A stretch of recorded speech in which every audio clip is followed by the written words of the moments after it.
کے بھی مڑ مڑ کے جی وہ یزید نے یہ کر دیا. وہ یزید نے کیا کیا ہے یار؟ وہ تو سسٹم کا نمائندہ بن کے آیا جو پیچھے سے خراب تھا. یزید کو لے کے بیٹھے ہیں, یزید یزید یزید یزید. بھائی پیچھے سے معاملہ خراب ہوا. اگر نہیں یقین آتا تو یہ بخاری مسلم کی میں نے آلموسٹ 200 سے زیادہ احادیث میس ٹیم کی کتابوں سے اکثر بخاری مسلم سے جمع کیے, پڑھے. اور سر میں نے تو ان کو چیلنج دیا ہے, یہ حدیثیں پڑھ کے نا اپنے ممبروں سے صرف ان حدیثوں کی تشریح اپنی پبلک کے سامنے کر دیں. نہیں کر سکتے تو وہ لعنت کے مستحق تو ہو رہے ہیں نا, حق چھپا کے.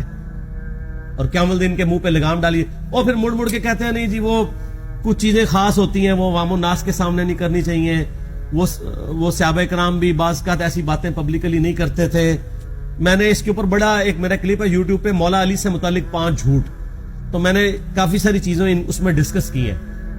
لیکن میں یہ کہتا ہوں کہ اللہ کے بندو, جو چیزیں نبی علیہ السلام نے منع کی ہیں بیان کرنے سے وہ تو ہم ڈسکس کر بھی نہیں رہے. میں نے آج تک آپ کو منافقین کے نام بتائے؟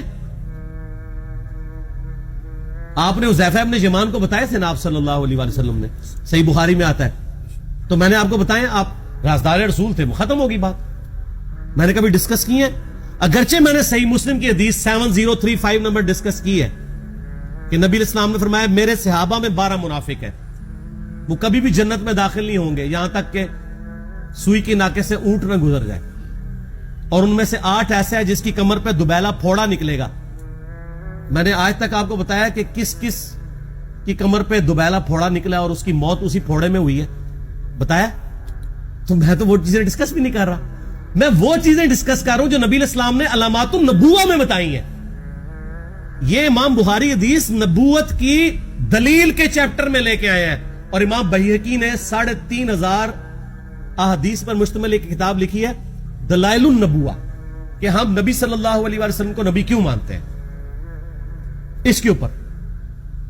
اور اس میں یہ ساری حدیثیں عمار بن یاسر کے قتل والی لے کے آئے ہیں بتانے کے لیے کہ دیکھیں ہمارے نبی علیہ السلام کی نبوت کی دلیل ہے کہ آپ نے اپنی وفات کے آلموسٹ 30 سال کے بعد ہونے والے واقعے کو پہلے ہی بتا دیا. یہ حدیثیں چھپانے والی نہیں, بیان کرنے والی ہیں. علامات النبوہ کی حدیثیں آپ کہتے ہیں چھپائیں. اگر کوئی حدیث دنیا میں نہیں چھپائی جا سکتی نا تو علامات النبوہ والی حدیث ہے, کیونکہ وہ تو نبی صلی اللہ علیہ وسلم کی نبوت کو جسٹیفائی کرتی ہے. ورنہ میرا ایک معصومانہ سوال ہے کہ نبی صلی اللہ علیہ وسلم نے یہ باتیں کر کے ان کے زوم میں نعوذ باللہ امت کو مصیبت میں ڈال دیا. آپ نے خود ہی فرمایا کہ یہ ہوگا. کیوں فرمایا آپ نے؟ میں تو بیان کر کے مجرم ہوں. تو جس نے مجھے خبر دی ہے ان کے بارے میں آپ کا کیا خیال ہے؟ یہ مسند احمد کی حدیث یہ میں نے گھر بیٹھ کے بنائی ہے کہ میری بیوی کا کیا حال ہوگا جس پہ ہوپ کے کتے بھونکیں گے.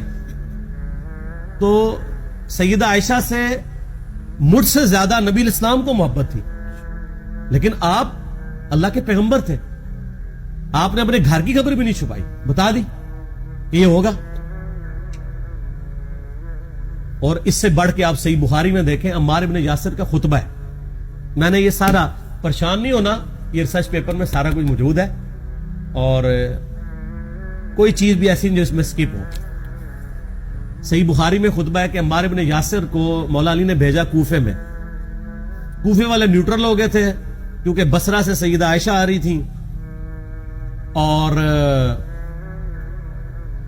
وہاں پہ انہوں نے کہا نہ ہم سیدہ عائشہ کا ساتھ دیں گے نہ مولا علی کا دیں گے. تو عمار بن یاسر کو تیار کرنے کے لیے, یعنی وہاں کے جو عوام تھی اس قتال کے لیے مولا علی نے بھیجا.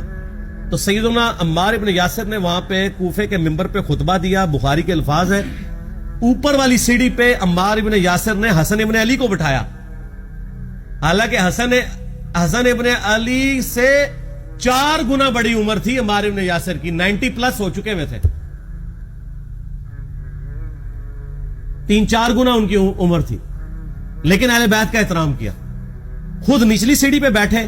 بخاری کے الفاظ ہیں کہ اے لوگوں اللہ نے تمہیں آزمایا ہے, ایک طرف دنیا اور آخرت میں تمہارے نبی کی بیوی ہے سیدہ عائشہ, دنیا اور آخرت میں, یعنی عزت اپنی جگہ قائم. یہاں لوگ سمجھتے ہیں کسی کی غلطی آ گئی تو پتہ نہیں کیا ہو گیا. وہ یار اس کا مرتبہ اپنی جگہ ہے, غلطی اپنی جگہ ہے, پیغمبر نہیں ہے وہ. اور دوسری طرف علی ابن ابی طالب ہے. اللہ اب دیکھے گا تم عائشہ کی اطاعت کرتے ہو یا اللہ کی. علی کی نہیں، اللہ کی. کیوں؟ یا ایھا الذین آمنوا اطیعوا اللہ واطیعوا الرسول واولی الامر منکم. ان کا اولو الامر مولا علی ہیں، ان کی اطاعت واجب ہے. یہ اللہ نے آزمایا ہے کہ اللہ کی اطاعت کرتے ہو یا عائشہ کی. اور آپ حیران ہوں گے، یہ حدیث امام بخاری حضرت عائشہ کی فضیلت والے چیپٹر میں لے کے آئے ہیں. اگر امام بخاری مشورہ کر لیتے نا ناسبیوں سے تو انہوں نے کہا تھا سر آخری صحیح رکھو، پچھلے والا رہن دو. بلکہ پچھلے والا رکھو، آخری والا رہن دو. کہ عائشہ دنیا اور آخرت میں، وہ حدیث گھڑنے کا میں آپ کو طریقہ بتاتا ہوں، کاٹ چھانٹ کرنے کا.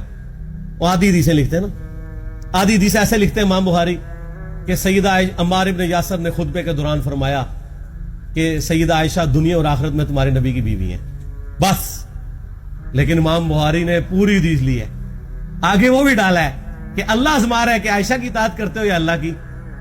جیسے آپ کے علماء کر رہے ہیں. صحیح مسلم کی حدیث 6488 آدھی بیان کرتے ہیں سارے مولوی، بریلوی، دیوبندی، اہل حدیث سب. میرے صحابہ کو برا مت کہو، اگر تم میں سے کسی نے احد پہاڑ کے برابر بھی سونا خیرات کر دیا اور میرے صحابہ نے ایک مد یعنی 600 گرام خیرات کی، آدھا کلو، اس کے آدھے کو بھی نہیں پہنچ سکتا بس. حالانکہ یہ مسلم کی حدیث سٹارٹ اس سے ہوتی ہے کہ عبد الرحمن بن عوف کو خالد بن ولید نے گالیاں دی جھگڑے کے دوران. حالانکہ دونوں مسلمان تھے، دونوں صحابی تھے. آپ نے حضرت خالد بن ولید کو بلا کے ڈانٹا، فرمایا تم میرے صحابہ کو برا مت کہو. تو خالد بن ولید نے تو آگے سے نہیں کہا حضور میں بھی صحابی ہوں.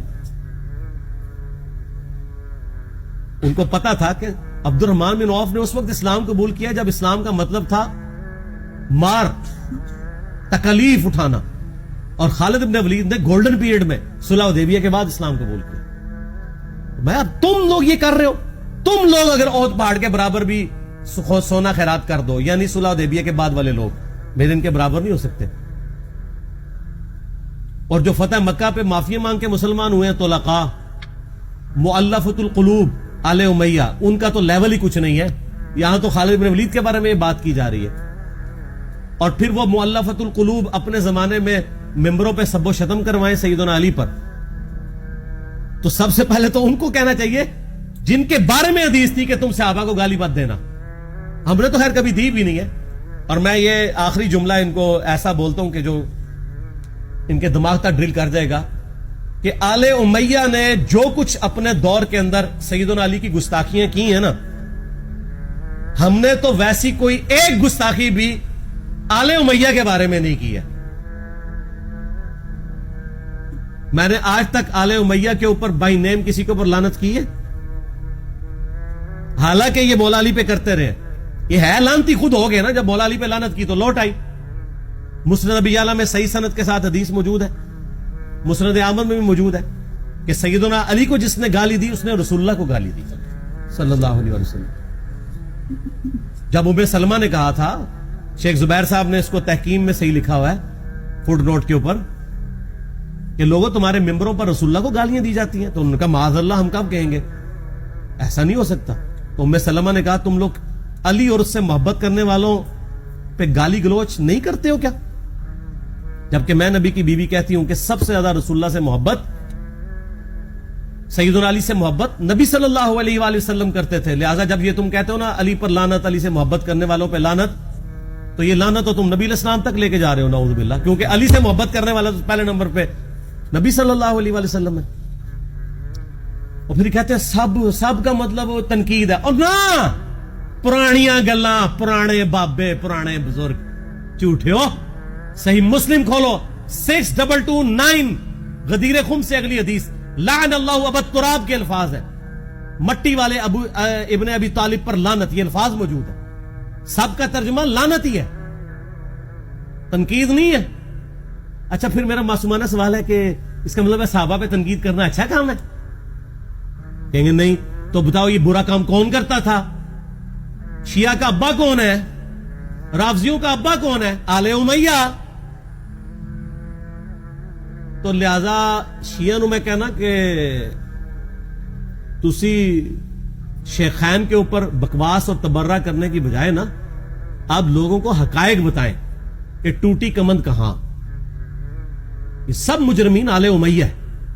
اور یہ آل امیہ اور بنو ہاشم کی لڑائیاں نبی علیہ السلام کی بعثت سے پہلے چل رہی تھی, صدیوں سے چل رہی تھی.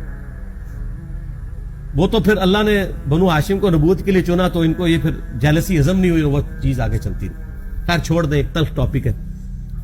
صلاۃ بر محمد و آل محمد, اللہم صلی علی محمد و علی آل محمد. ٹھیک ہو.